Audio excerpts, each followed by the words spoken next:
It's great to welcome Marie Dubuque back to the program. She is certified as a life coach. She is the author of two books and an expert on etiquette. Marie, it's so great to have you back on the show.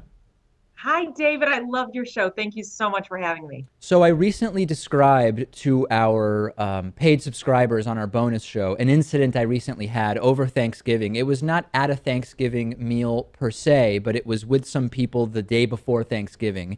And as a total non sequitur, someone I was with started telling a very anti Semitic story about his opinion about Jews. And being Jewish myself, I immediately reacted very strongly.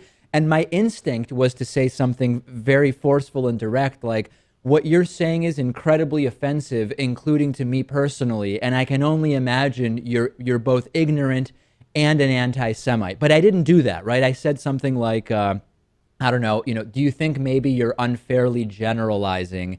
And it sort of diffused the situation.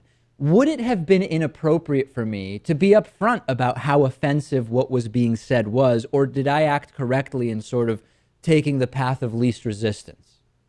Okay, both. I think you did a great job because, like you said, you diffused the situation. Everyone was calm. And if you had attacked him, it might have gotten really out of hand very quickly because Right. those types are not quite balanced anyway. So he might have just really let loose.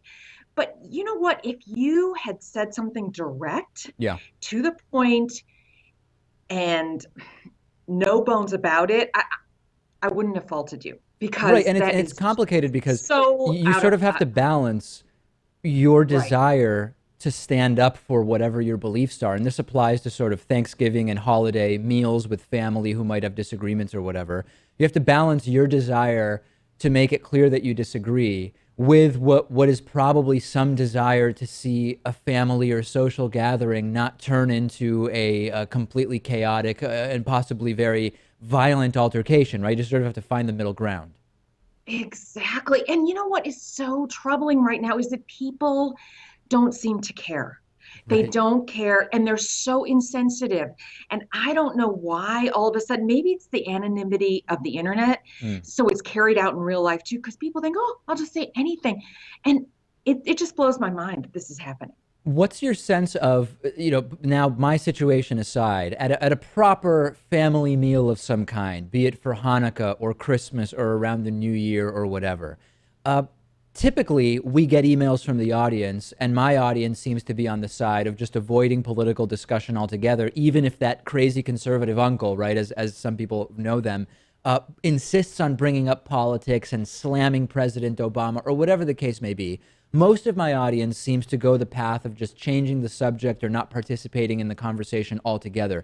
What do rules of etiquette tell us about a way that you can participate in the conversation but de-escalate rather than escalate? What kinds of things can you say when politics come up? Right. I think it's super boring to sit there and talk about the weather. Okay.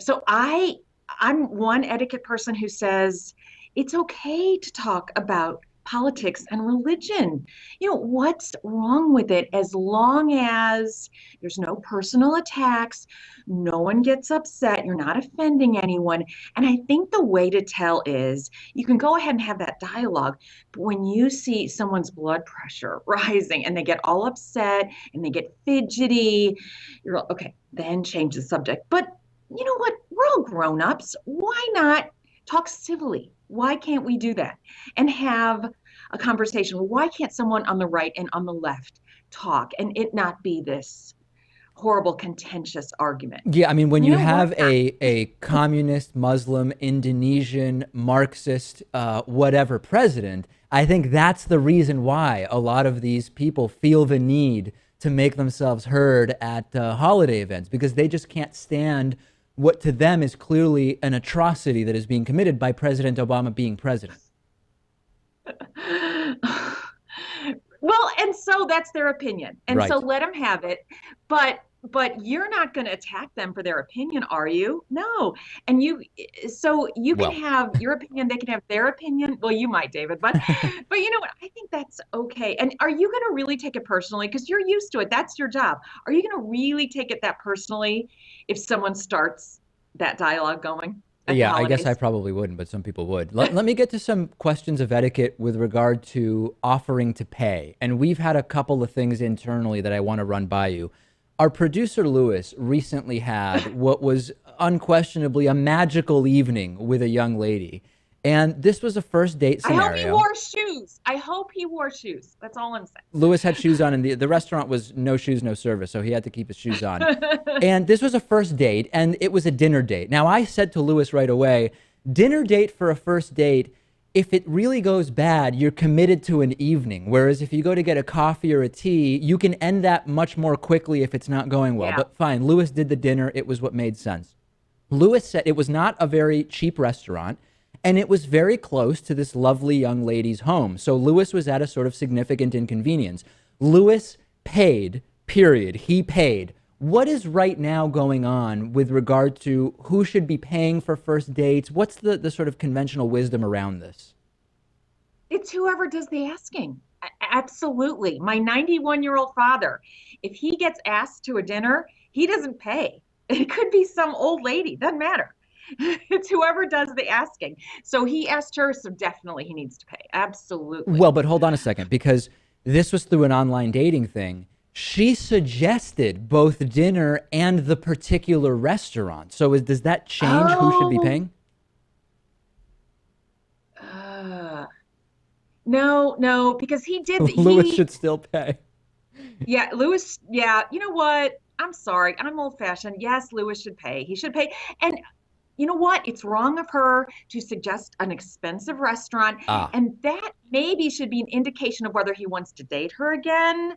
But yes, pay, be the gentleman, and then don't ask her out because I'm not sure if it. Let me ask you this. Are they still dating? they are not. Lewis has not seen her again, and Okay. he's giving me the thumbs up that Okay. that's the There you case. go. I figured that because she suggested an expensive, she's a gold digger. Come on. Lewis has got some bucks. She's a gold digger. All right. So yeah, no, no, don't date her again. And find another way to meet someone, Lewis, please. But Marie, don't you think that there's this sort of conflict when we talk about the sort of old-fashioned ideas of the man paying and the man asking or whatever, while at the same time we're talking so much about gender equality and do you see any conflict between traditional old-fashioned etiquette and our sort of modern Western egalitarianism that we like to promote?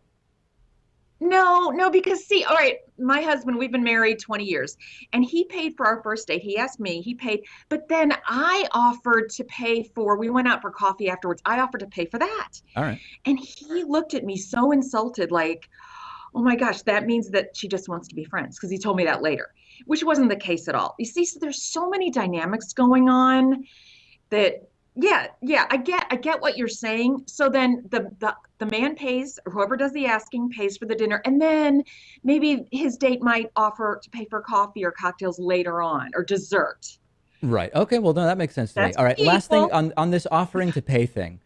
Uh, Business meetings. Okay. What is the etiquette there? I'll show up at some business meetings where I think I definitely should be paying because of the sort of power dynamics or the specifics of who I'm with. And sometimes I'm allowed to pay, but sometimes the other person will insist on paying. What is the sort of how should I decide how, like, should the other person be allowed to insist once, and then if I say no I'll pay, then if they say okay, then I've been sort of given the clearance to pay, or what am I supposed to do? And the other question also applies: if someone offers to pay for me, am I obligated, at least out of courtesy, to try to pay once, twice, how many times? Once. And it's who's selling to who. If this person's trying to sell you something, they pay. That's my, it's because someone's always selling something to somebody. Right. That's the way I look at it. But yeah, offer to pay. Oh, I'll pay. And then they'll say, no, no, no. Let it go. Don't make it this battle over the credit card. What I usually Let them do pay and you is pay I'll next. I'll take the credit card out of my pocket and I'll sort of hold it amorphously, like somewhere nearby where they could certainly put it in with the bill, Or maybe the waiter, if the waiter decided that I was committed to paying, they could take it, but I can very easily sort of just like throw the card on the floor and pretend I never had it out. And I usually do something incredibly awkward like that, and or just get up and go to the bathroom. Is that polite to do? Don't get up and go. That is so old. Oh, No, David, I'm no, kidding. I no, don't no. really do that. That's from a Curb Your Enthusiasm episode. Yeah, just offer to pay one time. And if they say no, no, no, and they look really insistent, let them pay. All right, fair That's the way enough. I look at it. I know it's so awkward, isn't it? And you're like, oh, what do I do? I even avoid those just because I don't want to get in that situation. Yeah, well, that's why if you go to a place like that's cafeteria style, where you just walk up right when you get there, order whatever you want, and pay for it, and then you're sitting Right. with the food by the time the guest arrives. That's my preference. Of course, those aren't the places Lewis wants to be bringing dates, so that's where things get complex. Counter service is getting more and more popular. Like my son, he's 20 years old. He's like, I can't stand to wait for the waiter. He won't go anywhere that's not counter service. So I think that's the way we're going anyway. All right, Marie Dubuque, certified life coach, expert on etiquette. Lewis has been taking copious notes. I hope our audience has been as well. Marie, always great to talk to you. Thank you so much. Great seeing you.